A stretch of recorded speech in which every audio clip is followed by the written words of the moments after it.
Promethean's award-winning ActivInspire is made for teachers by teachers, and this is one of the greatest tools you can use in your classroom for fostering engaging lessons. When working remotely, you can easily share your screen with your students and engage them with all the same flip charts you're used to working with in your classroom. Let's take a look. Don't forget that you can share your screen using Blackboard Collaborate, Google Meet, or Zoom. So when I'm ready to use my ActivInspire, the first thing I need to make sure that I have is that my ActivInspire is up to date. So I'm gonna go to Help, click Help, and the next thing I need to do is check for updates. Once I check for updates, if it needs an update, it's going to prompt you to go through that process. Once you've gotten the update is successful, you're ready to go. Now remember, you'll need to check with your district's procedures on how to download software. You may need to check with a district leader or your school on how to do that. If this is your first time, you'll need to go to support.prometheanworld.com and click Downloads to find the software there. Once I open ActivInspire, the dashboard is gonna pop up. If it ever goes away and you need it back, you click on that cute little rocket right here and it'll pop right back up. So this dashboard is gonna give you a lot of features, but one of the favorite features is the timer feature. No matter whether you're face-to-face with your students or if you're working remotely with them, time is crucial.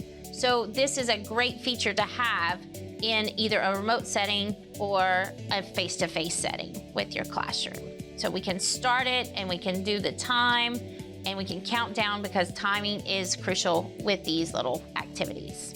If I want to import a PDF into my ActivInspire, I'll go up to File, I'll select Import, and I'll select PDF. From there, I'll go to the location where I'm gonna pull my PDF from, and I'm gonna open it. It's gonna ask me about my original. Do I wanna customize it? How many pages? Do I wanna put it in a new flip chart or do I wanna put it in this current flip chart? I'm gonna just go ahead and put it in my current flip chart and I'm gonna click Import. Once I do that, I have my PDF right here ready to work with my students. Now, let's say that I wanted just a snippet of that PDF. I'm gonna open up a new flip chart. I just want a piece of it. So what I can do is I can come over here to this little icon here, to the desktop tools, and there is a camera feature in here that allows me to take a screen snip.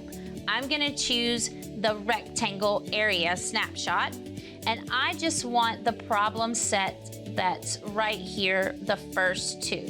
So once I grab the first two, after I let go, I'm gonna say whether I want it on a new page, a current page, or if I want it on my clipboard. I just want it on the current page. It takes a little picture.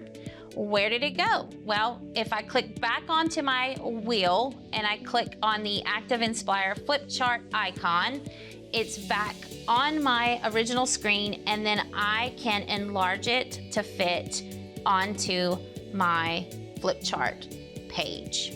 I know what you're thinking. You don't have time to do all those fancy flip charts from scratch, right? Well, I have two tips for you. Number one, you have a resource browser that you can pull from. Let's go find it. It's in your view, and if it's in your browsers, and if you click on the second icon that says Resource Browser, you're going to get a list of backgrounds, you're gonna get templates that you can pull from, you can come here for a hundreds grid if you wanted to, you can pull from there and work on a hundreds grid with your students. You can also have math activities. So if I wanted to, let's say I wanted to work on block shapes with my students, I can do that as well. I also have the ability to go down and there is a resource pack called Subjects. I can go down to math or any subject and I have cubes, I have a dartboard, I have dominoes. If I wanted to do counters with my students, I can find the counters here, pull it onto the page, and now I can do an activity with my students using the resource browser that Promethean provides in the software. Tip number 2, the Promethean Resource Library. I want you to think old school. Let's go back old school. Remember Promethean Planet? That's where we found all those flip charts and we downloaded them and we made them to fit the needs of our students. It's still there, but it's just in a different place now. Remember that little rocket? Well, if I go back up to this rocket and click on it, I have a link that says Resource Library.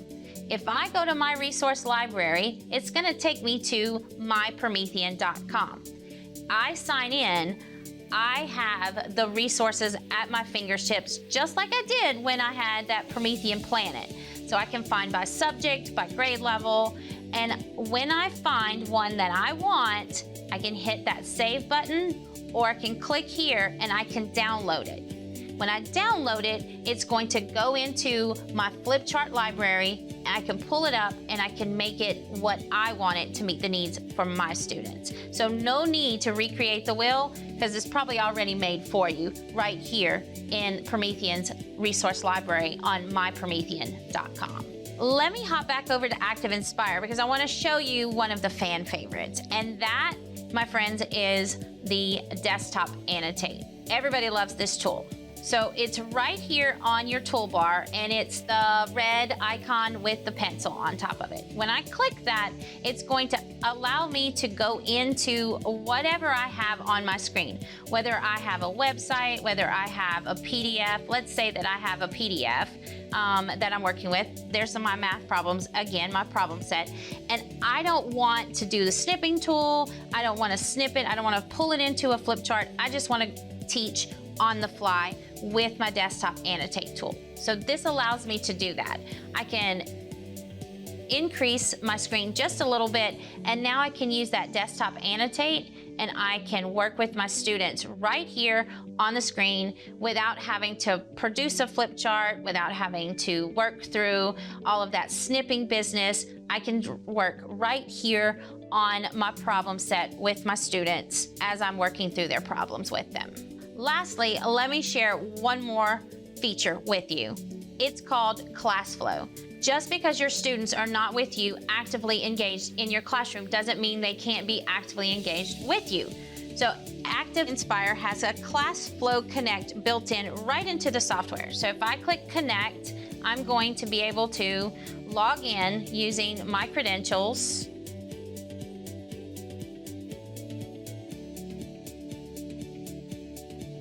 And now that I'm logged in to my class flow, I can actually work through the flip charts with my students. They're going to use this class code right here at their home in order to manipulate a flip chart with me. I can send them a poll feature, I can send them activities, and we can actually work back and forth in an interactive manner. It may not be the classroom, but it's the next best thing.